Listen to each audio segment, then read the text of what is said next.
আসসালামু আলাইকুম, সবাইকে স্বাগতম জানাচ্ছি আমার চ্যানেলে। আজ আমি আপনাদের জন্য আরেকটা নতুন রেসিপি নিয়ে হাজির হয়ে গিয়েছি। আজ আমি আপনাদের করে দেখাবো ময়দা ছাড়া ঝটপট একটি পিৎজার রেসিপি।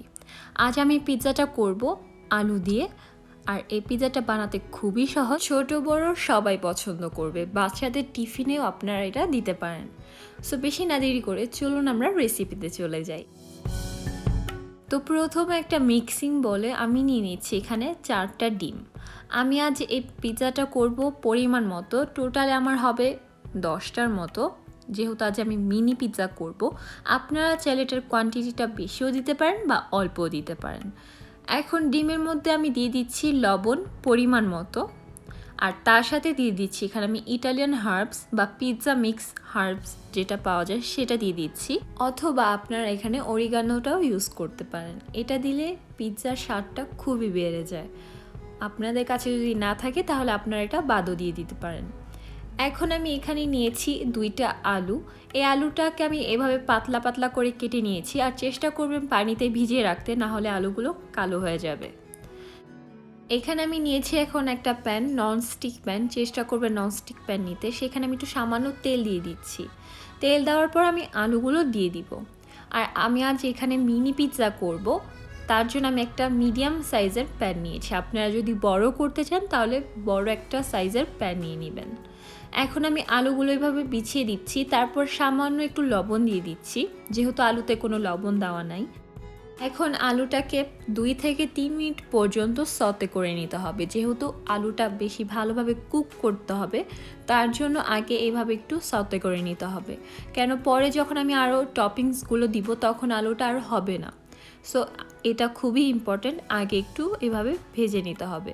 তারপর এখানে আমি দিয়ে দিচ্ছি যে ডিমের মিশ্রণটা আমি করে রেখেছিলাম সেটা।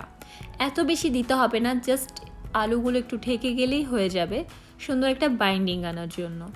এখন আমি ঢেকে এইভাবে রেখে দিব প্রায় 2 থেকে 3 মিনিট পর্যন্ত, মানে যতক্ষণ পর্যন্ত না ডিমটা একদম শক্ত সেদ্ধ হয়ে আসে।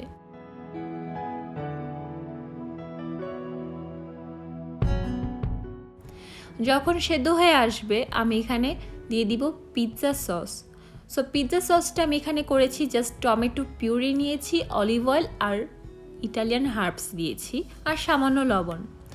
এটা দিয়ে এভাবে মিক্স করে নিয়েছি। তো আমার পিৎজা সস রেডি। অথবা আপনারা এখানে কেনা যে পাওয়া যায় পিৎজা সসটাও দিতে পারেন, বা ক্যাচআপ, চিলি সস, যে কোনো সসটা এখানে দিতে পারেন। তারপর এখানে আমি দিয়ে দিচ্ছি মোজারেলা চিজ। এটা অবশ্যই আপনাদের পরিমাণ মতো চিজটা দিয়ে দিবেন। এখন শুধু পিৎজার টপিংসগুলো দিতে হবে। তো এখানে আমি দিয়ে দিচ্ছি ক্যাপসিকাম। তো পিৎজার টপিংসগুলো আপনারা যে কোনোভাবে দিতে পারেন, আপনাদের যা ইচ্ছে এখানে দিতে পারেন। তো আমি আজ একটু সিম্পল ওয়েতে করছি, তার জন্য এখানে আমি একটু ব্ল্যাক অলিভস দিয়ে দিয়েছি, ক্যাপসিকাম দিয়ে দিয়েছি, তারপর পেঁয়াজটা দিয়ে দিয়েছি। তার সাথে এখানে আমি দিচ্ছি মাশরুম, যেটা ক্যানে পাওয়া যায়, এটা দিলেও খুবই ভালো লাগে। তো মাশরুম দিয়ে দিচ্ছি। তো আপনারা এখানে চিকেন দিতে পারেন, টুনা ফিশ দিতে পারেন। তারপর আমি একটু শুকনো মরিচও দিয়ে দিচ্ছি, তার সাথে কাঁচা মরিচও দিয়ে দিয়েছি। তারপর শেষমে সামান্য আরেকটু মোজারেলা চিজ দিয়ে দিচ্ছি, তাহলে সুন্দর উপর একটা বাইন্ডিং হবে। এখন সামান্য লবণ দিয়ে দিচ্ছি, যেহেতু ভেজিটেবলগুলো সতে করা না।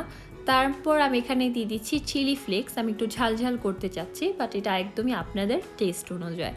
এখন এটা আমি ঢেকে রেখে দিব প্রায় 5 মিনিটের জন্য, যতক্ষণ পর্যন্ত না নিচের ক্রাস্টটাও একদম মুচমুচে হবে আর উপরে চিজটাও একদম মেল্ট হয়ে আসবে।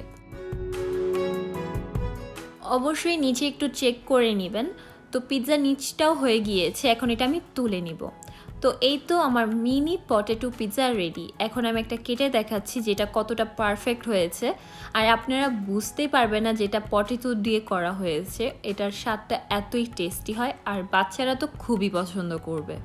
তো এখন আমি এভাবে পিৎজা কাটার দিয়ে কেটে নিচ্ছি। তো দেখতে পেরেছেন কতটা পারফেক্ট হয়েছে। তো অবশ্যই বাসায় ট্রাই করবেন, বাচ্চাদের টিফিনের জন্য আপনারা করতে পারেন, কিন্তু এই রেসিপিটা ছোট বড় সবাই পছন্দ করবে। তো আজকের জন্য এটুকুই। ভালো থাকবেন, সুস্থ থাকবেন, আমার জন্য দোয়া করবেন।